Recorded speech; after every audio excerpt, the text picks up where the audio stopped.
maamulka gobolka Togdheer kan degmada Burco iyo culimooyinka gobolka Togdheer ayaa shir jiraayid si wada jir ugu qabtay xafiiska gobolka Togdheer isla markaana ugu baaqay bulshada gobolka Togdheer inay ka qayb qaataan taakuleenta dadka abaaruhu ku saameeyeen gobolada galbeedka Soomaaliland gudoomiye ku-xigeenka gobolka Togdheer Maxamed Diiriye Xayd maayir ku-xigeenka degmada Burco Maxamed Jaamac Xasan Xoday Dr. Xasan Sheekh Cali Warsame Dr. Faysal Aadan iyo isku duwa ku-xigeenka wasaaradda diinta iyo qafta ee gobolka Togdheer ayaa halkaas ka hadlay waxaana hadaladoodii kamid ahaa sida tan walaalayaal sida laga dhawaajiyay dunidu waa imtixaan badan tahay dhibaatooyinkuna waa iska soo daba dhacaya imtixaanka dadka la imtixaanayana kala dhibaateeyana imtixaan bay u tahay ka daawanaya la socdana imtixaan bay u tahay ka waxa weeye dhibaataysan imtixaan bay u tahay inuu ku sabro oo ilaahay uu qacmaha hoos dhigto oo ducaysto ayaa waxa weeye lagu imtixaanaya lagu eegay inta kalena imtixaan weyn baa haysta dhibaatooyinka waxa weeye dhacaya abaaraha dhacay ee xoolihii aafeeyay ee dadkii waxa weeye dhibaateeyay innagana waa la inagu eegaya halka aynu ka galno iyo kaalinta aynu ka galno ayuun baa waxa weeye ilaahay waxa weeye nagala xisaabtamaya wuxuu noo tilmaamay nabigu calayhi salaatu wasalaam sadaqa la sadaqadaysto waxa ugu fadli badan oo ugu qiimo badan oo ugu ajar badan oo ilaahay xaqiisa loogu jacayl badan yahay qofku inuu sadaqadaysto xilliga dhibaatooyinku ay badan yihiin walaalayaal aad iyo aad baynu u ladanahay nicmo fara badan baa ilaahay subxaanahu wa tacaala ina siiyey adduun baynu haysanaa lacag baynu haysanaa amni baynu haysanaa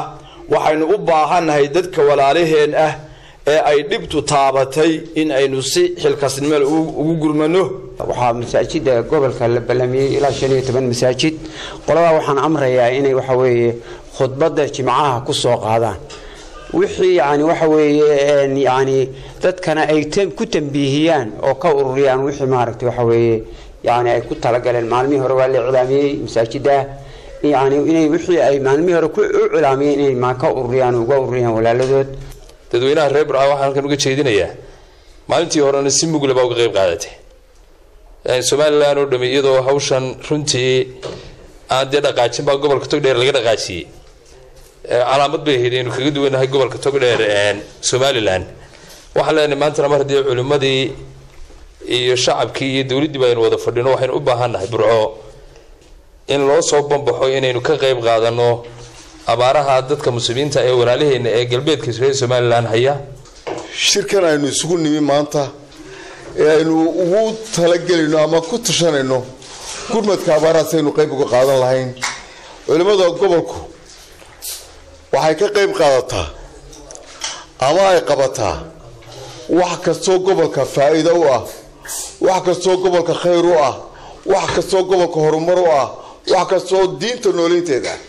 ay ka qayb qaadato dadka gobolka jooga haday tahay haweenka biilka qaata haday tahay ardayda nus saaca la siiyo inuu dhamaanteen ka qayb qaadano oo aynu u gurmano dadka abaaruhu hayaan Cabdirasaaq Cabdullaahi Sheekh Abdi Sakrto telefishinka madaxa bannaan Soomaaliland Street Channel gudaha magaalada Burco